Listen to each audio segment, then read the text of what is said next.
بسم اللہ الرحمن الرحیم الحمد للہ رب العالمین والصلاة والسلام علی سید المرسلین وعلی آلہ وصحبہ اجمعین۔ میرے عزیزو، پہلی بات یہ ہے کہ اللہ تعالیٰ نے آپ پر بڑا انعام کیا ہے، بڑا انعام اس لحاظ سے کہ آپ کو اللہ نے اپنی کتاب پڑھنے کے لیے گویا لگا دیا۔ اللہ کی کتاب، اس سے مجھے کوئی کتاب نہیں ہے، اس سے اونچی کوئی کتاب نہیں، یہ سب سے اونچی کتاب ہے۔ اس کے پڑھنے پڑھانے پر لگایا، اس کے الفاظ یاد کرنے پر لگائے، حفظ کر رہے ہیں، اور دوسرے جو ہیں وہ اس کے معنی اور مطلب سمجھنے کے لیے اور زیادہ پڑھ رہے ہیں۔ حدیث شریف میں بشارت دی ہے، خوشخبری سنائی ہے۔ یہ خوشخبری سنائی ہے کہ خیرکم من تعلم القرآن وعلمہ، تم میں یعنی بہترین امت میں بہترین لوگ ہے۔ ایک تو پوری امت، یہ بہترین امت ہے، بہترین امت کے بہترین لوگ، یہ درجہ دیا ہے۔ جیسے کسی چیز کا ست اور ست کا ست کہتے ہیں، جوہر کا جوہر۔ بہترین امت کے بہترین لوگ وہ کون ہیں؟ کہ وہ لوگ ہیں جو قرآن پاک کو سیکھیں اور سکھائیں۔ بہترین امت کے بہترین لوگ،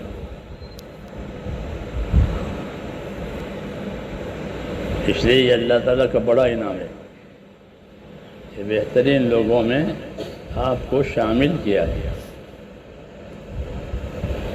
قرآن کریم کے بارے میں دو بشارتیں ہیں، دو خوشخبریاں ہیں۔ ایک بشارت یہ ہے کہ یہ نور ہدایت ہے۔ کیا ہے؟ قرآن شریف نور ہدایت ہے۔ اور کیا ہے؟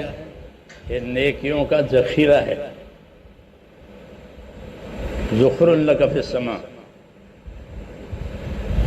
نیکیوں کا 1 ارب پر 10 نیکی ملے گی۔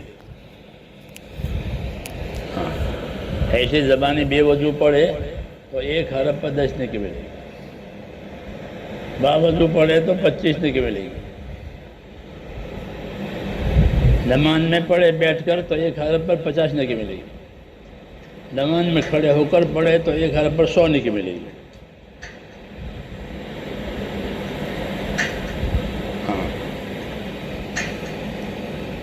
تو اس لیے یہ ذخیرہ ہے نیکیوں کا۔ اتنی آسان عبادت، خالی زبان ہلتی ہے اور انعام اتنا بڑا ملتا ہے۔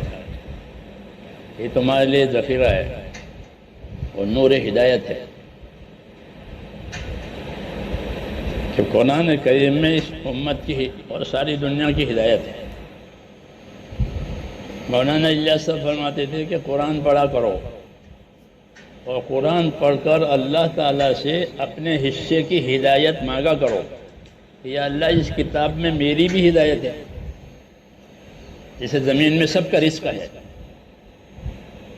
بارش کے پانی میں سب کی روزی ہے،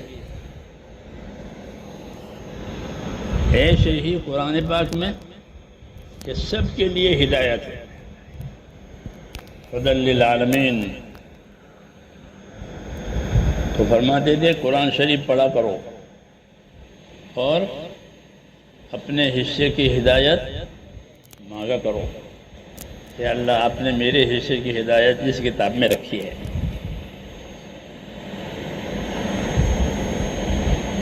تو قرآن شریف کو پڑھنا اور اپنے حصے کی ہدایت مانگنا یہ بڑی بات ہے، کیونکہ قرآن شریف ہدایت کے لیے آیا ہے۔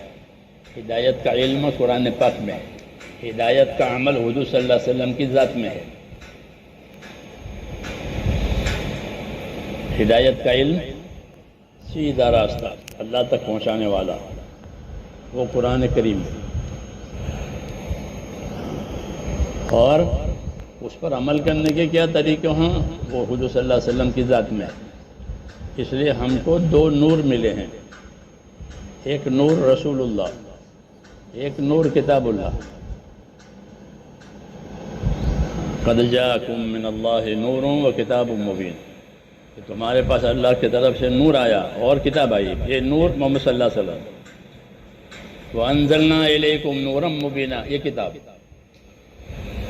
تمہارے اوپر ہم نے ایک نور اتارا ہے، وہ کتاب اتری ہے. اس لیے آپ لوگ بہت خوش نصیب ہیں، یہ نعمتیں دی ہیں اللہ تعالیٰ نے. اللہ تعالیٰ کا بہت بڑا احسان ہے ہمارے اوپر کہ ہمارے ہاں مدرسے ہیں، دارالعلوم ہیں، اور ایسی درس گاہیں ہیں جس میں علم پڑھایا جاتا ہے.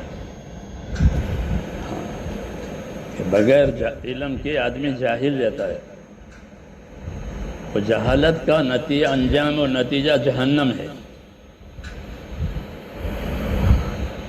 کہ جہالت کہاں لے جائے گی؟ جہالت جہنم میں لے جائے گی.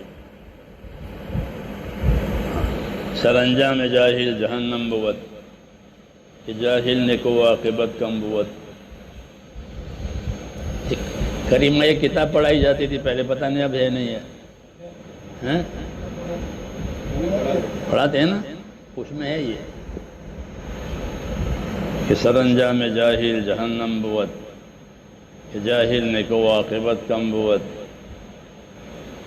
کہ جاہل کا انجام کہ جہالت جہنم میں لے جائے گی. رسول صلی اللہ علیہ وسلم نے ہم کو جہالت میں سے نکالا ہے اور علم پر لا کے کھڑا کیا ہے کہ اس کو پڑھو. قرآن شریف کو بے سمجھے بھی کوئی پڑھے تو ابھی فائدے سے خالی نہیں ہے، تو ابھی ثواب ملے گا. دنیا کی کوئی کتاب ایسی نہیں ہے کہ اس کو بے سمجھے پڑھو کوئی فائدہ ہو.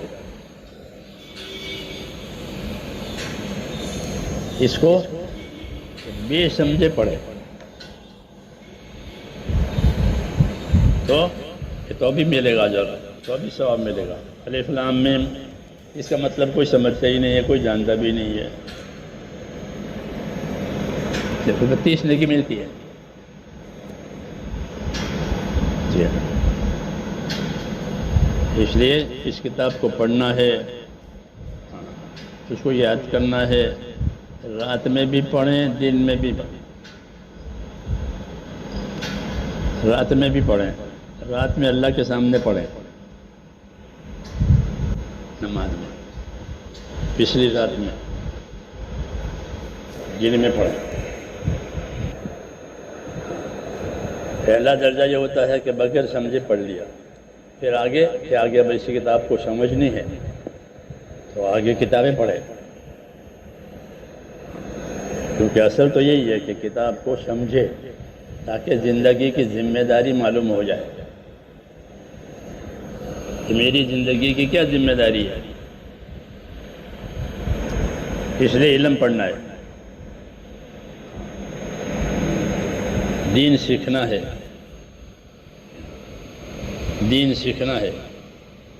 جاننے والے اور نہ جاننے والے برابر نہیں ہوتے، اندھا اور بینا برابر نہیں ہوتا. ایک اندھا ہے اور ایک بینا دیکھنے والا ہے، نابینا اور بینا برابر ہو سکتے ہیں؟ ایسے جاننے والے اور نہ جاننے والے ایک ہوں گے کہ نہیں؟ جاننے والوں کے درجہ الگ ہے. اس لیے اس علم کو پڑھنا ہے، اور شوق سے پڑھنا ہے اور محنت سے پڑھنا ہے. کیسا پڑھنا؟ کہ شوق سے پڑھو اور یہ محنت سے پڑھو. جس طرح پرندے کے 2 بازو ہوتے ہیں، اس سے وہ اڑتا ہے، تو ایک بازو کٹ جائے تو پھر نہیں اڑے گا بلکہ ہلاک ہو جائے گا۔ ایسے علم کے دو بازو، یعنی علم کے دو بازو کا مطلب یہ کہ علم حاصل کرنے کے لیے دو محنتیں کرنی پڑتی ہیں۔ ایک محنت اس کو حاصل کرنے کی، دوسری محنت اس پر عمل کرنے کی۔ یہ دو محنتیں، تحصیل اور تعمیل۔ حاصل کرنے کی محنت کرو، پڑھ لینا کافی نہیں ہے کہ کتاب پڑھ لی، نہیں، کتاب ایسی پڑھنی ہے کہ اس کتاب کو پڑھا سکے۔ ایسی کتاب پڑھا کہ فلاں کتاب نے پڑھی آپ نے، کہ ہاں، کہ مجھے پڑھا دو گے، کہ ہاں۔ یہ معیار ہے پڑھنے کا۔ کتاب ختم ہو جانا کافی نہیں ہے، کتاب پڑھ لی پوری ہو گئی، یہ نہیں، کتاب ایسی پڑھنی ہے کہ کوئی پڑھنے کے لیے آوے تو پڑھا دیں گے، کہ فلاں کتاب میں نے پڑھی نہیں ہے، آپ مجھ کو پڑھا دو گے، ہاں، آ جانا، پڑھا دیں گے۔ یہ پڑھنے کا معیار ہے۔ کتاب کا پورا ہو جانا کافی نہیں ہے، اس لیے کتاب کو پڑھیں اور محنت سے پڑھیں۔ یاد کرنے کی چیزیں یاد کریں، حفظ کرنے کی چیزیں حفظ کریں، سمجھنے کی چیزیں سمجھ کر پڑھیں۔ اگر سمجھ کر نہیں پڑھیں گے تو یہ مشکل ہو جائے گا، کیونکہ ہر کتاب اگلی کتاب پہلی کتاب گزشتہ کتاب کے مقابلے میں بھاری ہوتی ہے۔ تو نیچے کی کتاب یاد نہیں ہے تو اوپر کی کتاب کیسے سمجھیں گے؟ اس لیے بنیادیں مضبوط ہونی چاہیے۔ نیچے کی کتابیں اچھی سمجھ کر کے یاد کر کے پڑھیں تو پھر اوپر کی کتاب پڑھنے میں مزہ آئے گا۔ علم کے اندر اللہ نے مزہ رکھا ہے۔ یہ حقائق ہے، علم ہے، عبادت ہے، ایمان ہے، دعا ہے، یہ حقائق کہلاتے ہیں۔ اس میں اللہ نے ایک حلاوت اور ایک مزہ رکھا ہے۔ دعا میں بھی مزہ ہے، گھنٹوں دعا مانگتے تھے اللہ، ایسے گھنٹوں عبادت کرتے تھے، کیوں مزہ آتا ہے اس میں؟ یہ کب ہے کہ جب اس کے پیچھے ہم اچھی محنت کریں گے، پابندی سے پڑھنا، پابندی سے پڑھانا، استقامت اس کو کرتے ہیں، اس میں برکت ہوتی ہے، اس میں برکت ہوتی ہے استقامت اور پابندی میں۔ جب پابندی نہیں ہوتی پھر برکت نہیں ہوتی، وقت بھی پورا ہو جائے گا، کتاب بھی پوری ہو جائے گی اور حاصل نہیں ہوگا، کیا برکت نہیں ہے۔ اصل چیز یہ ہے کہ برکت کے اسباب اختیار کیے جائیں، پھر کوئی بات نہیں، یہ برکت ہو گئی۔ مولانا ابراز صاحب فرماتے تھے علم تو آ جاتا ہے لیکن برکت نہیں ہوتی۔ یہ پڑھ لیا، یاد کر لیا تو لیکن چونکہ اس کے اصول آداب نہیں رہے تو وہ میں برکت نہیں ہوگی۔ جاننے والے بہت ہیں دنیا میں لیکن برکت نہیں ہے۔ ہمارے دین میں یہ ہے کہ ہمارا دین ہم کو برکت کے ساتھ ملے۔ اللہم بارک لنا فیما آتیتنا ولا تحرمنا برکت ما آتیتنا، یہ دعائیں مانگی گئی ہے کہ جو مجھے ملا ہے یا اللہ اس میں برکت دے، اس کی برکت سے محروم نہ فرما۔ جب اس کو اصول اس کے ساتھ، آداب کے ساتھ، پابندی کے ساتھ پڑھنا پڑھانا ہوگا، اس میں ہوگی برکت، وہ آسان ہو جائے گا۔ اور برکت کا ایک اثر یہ بھی ہوتا ہے کہ برکت سے دنیا بھی بنتی ہے، آخرت بھی بنتی ہے۔ کسی کے مال میں برکت ہو گئی کہ مال سے برکت دنیا بھی بنے گی آخرت بھی بنے گی. مال ہے برکت نہیں ہے کہ الجھنیں ہوگی. تو اس لیے اپنے آپ کو پابند کریں اور اخلاص کے ساتھ دین کے تمام کاموں کو اخلاص کے ساتھ کرنا ہے. اللہ راضی ہو جائے، ہماری آخرت بن جائے، یہ نیت ہو کہ اللہ کو راضی کرنا ہے اور آخرت بنانی ہے.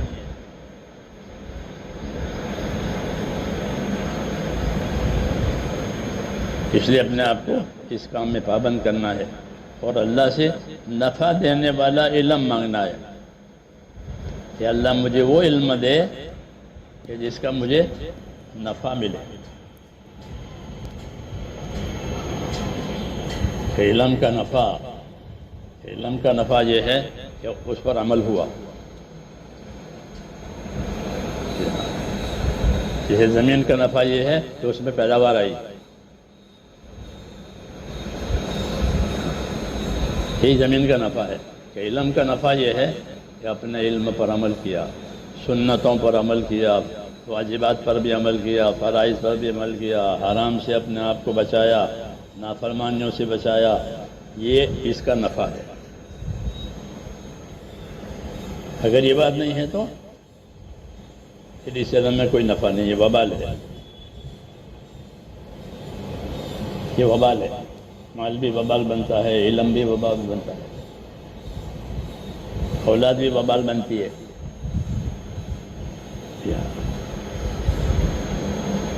تو اس لیے اللہ سے مانگنا ہے اور اپنے آپ کو پابند کرنا ہے علم کے ساتھ عمل کا.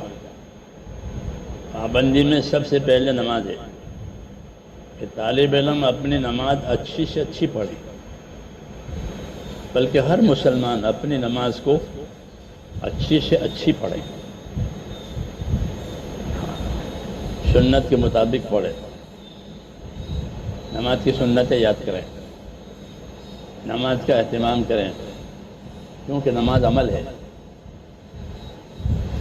نماز عمل. تو اپنے عمل کو کیسا بنانا کہ اچھا بنانا. جیسے کھانا اچھا بنتا ہے، کپڑے اچھے بنتے ہیں، مکان اچھے بنتے ہیں، اس طرح اپنا عمل کیسا ہونا چاہیے کہ عمل اچھا. وَأَحْسِنُوا إِنَّ اللَّهَ يُحِبُّ الْمُحْسِنِينَ. اس کا ترجمہ لکھا ہے، دیکھنا حضرت تھانوی نے کہ اچھی طرح سے عمل کرو، اللہ اچھی طرح عمل کرنے والوں سے محبت کرتے ہیں. تو ہر عمل کو اچھا بنانا، اخلاص کے ساتھ، اس کے طریقے کے ساتھ، اس کے آداب کے ساتھ، تاکہ وہ عمل ہماری زندگی پر اثر کرے. جیسے دوائیں اثر کرتی ہے تو آدمی تندرست ہو جاتا ہے، کمزوری ہوتے ہیں تو قوت آ جاتی ہے. ایسے ہی یہ علم ہم پر اثر کرے تو پھر آدمی باعمل ہو جائے گا، پھر اللہ تعالیٰ اس کو تقوی عطا کریں گے. تقوی عطا کریں گے، دلوں میں اللہ ڈر پیدا کر دے گا، جس سے آدمی پابند ہو جائے گا. اس کو ایک روشنی ملتی ہے تقوی کی، تو اس لیے وہ بچتا رہتا ہے. جیسے روشنی میں گاڑی چلتی ہے تو وہ بچے گی، روشنی میں آدمی چلتے گا تو نہیں ٹھکرائے گا. ایسے ہی علم تقوی کے ساتھ، علم بنی اسرائیل کے علماء کا علم فسق کے ساتھ تھا. بنی اسرائیل کے علماء کا ذکر ہے نا قرآن پاک میں. اللہ نے ان کا کیا ذکر کیا ہے بنی اسرائیل کے علماء کا؟ وہ فاسق ہیں، علماء فاسق، یہ ان کی شان ہے. یہ فاسق ہے، ان کے دل سخت ہیں. ٹھیک ہے. اور ان کے فاسق ہونے کی علامت یہ کہ وہ اللہ کی کتاب کو بدل دیتے ہیں. فاسق. تو علم فسق کے ساتھ بھی ہوتا ہے، علم تقوی کے ساتھ بھی ہوتا ہے.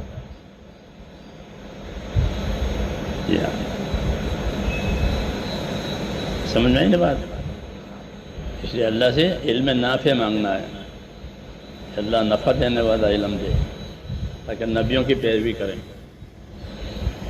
نبیوں کے راستے پر چلیں.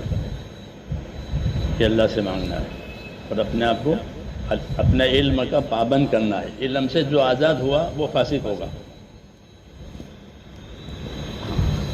یہ علم سے آزاد ہے تو وہ فاسق ہو جائے گا، حدود سے آگے نکلے گا، کیونکہ علم میں حدود بتائی ہے. سمجھ میں نہیں بات؟ اسے اللہ سے دعا مانگیں اور اپنے آپ کو پابند کریں، اخلاص کے ساتھ آخرت کے لیے پڑھیں، آخرت کے لیے کام کریں. یہ اصل چیز ہے. صحابہ کی یہ شان تھی ایک نرالی کہ ان کے سامنے آخرت ہے. انما ہممنا الآخرہ ولیست ہممنا الدنیا، کہ ہمارے عزائم، ہمارے ارادے آخرت کے ہیں، دنیا کے نہیں ہیں. دنیا کو آخرت کے لیے استعمال کریں گے تو وہی اصل ہے کہ اپنی دنیا سے آخرت بناوے. یہ اللہ کی دعوت ہے. وابتغ فیما آتاک اللہ الدار الآخرہ، کہ تو اس کو جو کچھ اللہ نے دے رکھا ہے اس سے آخرت حاصل کر لے. یہ قارون سے کہا تھا، پھر قرآن میں اتارا اس کو تاکہ ساری دنیا کے لوگوں کو یہ دعوت پہنچ جاوے کہ جو نعمت جس کے پاس ہے اس سے آخرت بناوے.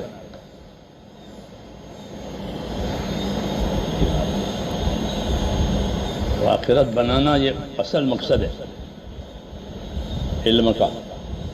نہیں تو بنی اسرائیل کے علماء کی طرح فسق آتا ہے، جاننے کے باوجود نہیں کرتے. اللہ تعالیٰ ہمیں اس کی توفیق عطا فرمائے. اس لیے اچھی طرح سے پڑھیں، اچھی طرح سے پڑھائیں. ہاں، یہ بہت بڑا بہترین نورانی مشغلہ ہے. یہ بہت نورانی مشغلہ ہے. اپنے آپ کو اس کا تابع کریں، اس کو اپنے تابع نہ کریں. اس کو اپنے تابع نہ کریں کہ جب چاہے کریں گے، جیسا چاہے کریں گے، ایسا نہیں. اپنے آپ کو اس کا تابع کریں، پھر اس کا نفع آئے گا. مشینیں ہوتی ہیں نا، مشین، تو آدمی مشین کے اصول کا پابند ہوتا ہے. اگر مشین کو اپنی مرضی سے چلاوے تو مشین بھی جاوے اور یہ بھی جاوے. ہاں، جب وہ بیٹھے گا تو اپنے آپ کو مشین کے تابع کرے گا. ہاں، ہر ہنر کا یہی حق ہے کہ اس ہنر کا اپنے آپ کو پابند کرے تو ہنر سے فائدہ ہوگا. علم میں بھی یہی ہے کہ اپنے آپ کو علم کا پابند کریں. نماز میں ہو تو نماز کا علم ہونا چاہیے. جس شغل میں ہو اس شغل کا علم ہونا چاہیے تاکہ نافرمانی نہ ہو. کسی نیت سے پڑھنا ہے، پڑھیں گے، عمل کریں گے اور آگے اس کو پھیلائیں گے، اس کی دعوت دیں گے، اس کی تبلیغ کریں گے. کیونکہ یہ اترا ہے اسی لیے، تبلیغ کے لیے. اس کو پھیلاؤ، بلغ ما انزل الیک. اے نبی، جو آپ پر اترا ہے اس کی تبلیغ کرو، اس کو لوگوں کو سکھاؤ، اس کو لوگوں کو سمجھاؤ، اس کے لیے لوگوں کو تیار کرو. تو علم تبلیغ کے لیے ہوتا ہے. جیسے زمین زراعت کے لیے ہوتی ہے، ایسے علم تبلیغ کے لیے ہوتا ہے. پھر اس کی برکتیں آئے گی دنیا میں. علم کی برکتیں آتی ہیں، ایمان کی برکتیں آتی ہیں، عبادت کی برکتیں آتی ہیں. اس سے مسائل حل ہو جاتے ہیں. اس لیے اس یقین کے ساتھ پڑھیں، خوف کے ساتھ پڑھیں، خوف کے ساتھ پڑھائیں کہ اللہ کا حق ہے، مخلوق امت کا حق ہے، طالب علم کا بھی حق ہے، استاد کا بھی حق ہے. یہ حقوق ہے. ایک دوسرے کا ادب، ایک دوسرے کی ہمدردی، اور اپنے کام کی پابندی، یہ حق ہے. اور نیک نیتی سے پڑھنے پہ آخرت بنانی ہے، اللہ کو راضی کرنا ہے، اور کوئی راستہ نہیں ہے، ایک ہی راستہ ہے حضور صلی اللہ علیہ وسلم والا، اس کا یہ علم ہے. تو کریں گے انشاءاللہ. وہ پابندی سے، آزادی سے کوئی چیز حاصل نہیں ہوتی، آزادی سے کوئی چیز حاصل نہیں ہوتی، آزادی سے بربادی آتی ہے، صلاحیتیں برباد ہو جاتی ہیں آزادی میں. آزادی نہ کریں، پابند کریں، وقت سے پہلے پہنچ جائیں، نماز ہو، مدرسہ ہو، وقت سے پہلے. صحابہ کے بارے میں ہے کہ وہ مسجدوں میں سب سے پہلے آتے ہیں، پھر سب سے آخر میں نکلتے. یہ لکھا ہے، یہ پابندی کی علامت ہے. سمجھ نہیں بات تو ایسا ہی کہیں گے نا. خوب پڑھو، خوب یاد کرو. یاد کرنا ضروری ہے، پڑھ لینا کافی نہیں. یاد کریں اور پڑھیں تاکہ دوسروں کو پڑھا سکیں مستقبل میں. ابھی آپ طالب علم ہیں، آگے پھر استاد بنو گے. جیسے ابھی زمانے پھر باپ بنے گا. ابھی بیٹے ہیں، پھر اس کے بعد باپ بنیں گے. ذمہ داریاں آتی ہیں دنیا میں، ایک حالت نہیں رہتی. اس لیے اپنے آپ کو تیار کریں کہ آئندہ جو ذمہ داری آئے گی پڑھنے کی، پڑھانے کی، اس کے لیے ابھی سے محنت کریں. آگے لوگ آپ کو ذمہ داریاں دیں گے، اس لیے محنت سے پڑھیں بھی اور محنت سے پڑھاویں بھی. محنت سے پڑھانا ہے. کیا کرنا ہے؟ محنت سے پڑھانا، تاکہ تعلق ہو جاوے علم سے. کریں گے انشاءاللہ. اور اللہ سے دعا مانگیں کہ اللہ تعالیٰ ہم کو علم نافع عطا فرمائے.